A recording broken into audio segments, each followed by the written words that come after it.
So in chapter 5, we're going to talk pretty much the whole chapter about money. And we're going to take out lots of loans and then also invest money in different types of investments. And to start out, we're going to talk about increasing and decreasing. So basically this idea of discounts. The next page will go over that simple interest. We've got some formulas here. So this first one, whenever I'm trying to deal with a percent increase or decrease. And then the second one here, the sale price. So if something's on sale, I always find that by taking the original price minus the discount. So I'm going to use these kind of setups to solve the problems. Now with these 5 problems, there are multiple ways to work them. I'm going to work them using this formula that we have right here. If you are getting the same answer, kind of thinking about it differently, that's completely fine. Just make sure and show your work so that I could follow it. And I'm completely content with every single one of these, you working it different than this setup that we have here. There can be more than one way to get to the right answer, and that's okay. So for this first one, we're at a store and the cost of the laptop is $1,200 for the store, and they mark it up to $1,464. So we want to know what the percent markup is. So we want to know the percent using this formula. The percent is equal to, I know the original amount. The original amount was $1,200. So the original amount is going to go on the bottom. Now on the top, I can't just plug in 1464. That is the amount of the increase. So I have to figure out how much they increased it by. So they increased it by 264. So that's what's going to go up here. Now I'm going to type that in my calculator. Oh, I meant for it to come up red. There we go. I'm going to type that in my calculator. And it's going to come out to 22, and I'm going to write it as a percent. It's going to come out as that 0.22, and I'm going to write that as a percent. All right, let's look at another one of these. So we're looking at shares this time. One day, it closed at $17.98 per share. That was down $1.19. We want to know what the percent decrease was. So we're still looking for this percent. And this bottom part has to be the original amount. I didn't tell you the original amount in this one. I told you what the ending amount was. So I've got to do a little bit of work to get to this original. The day ended at $17.98.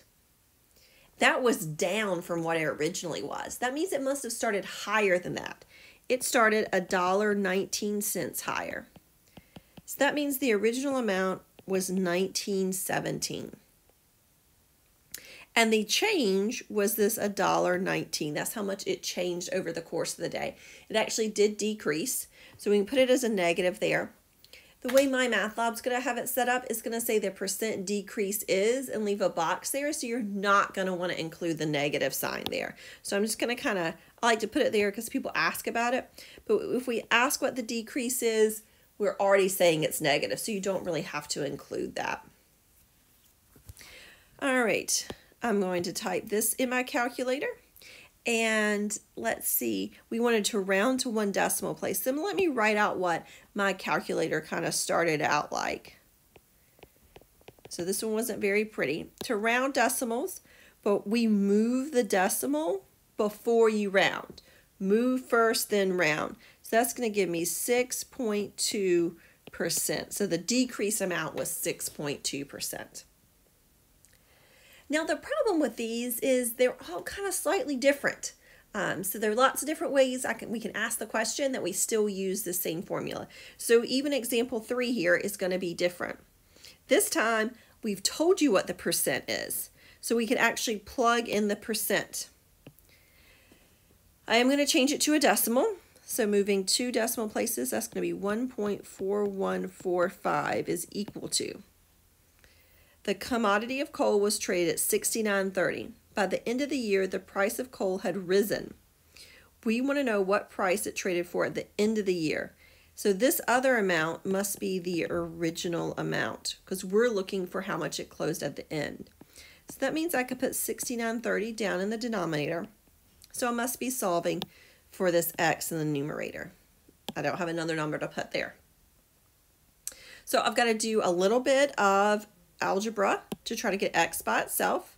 So I'm going to multiply both sides by 6930.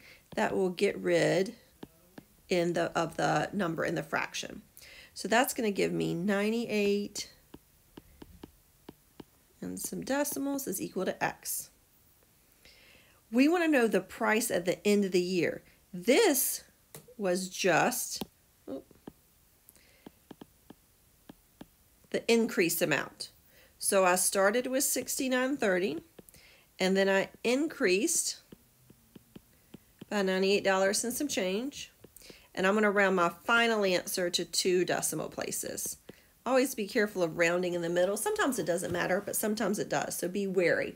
And I just like to round at the end.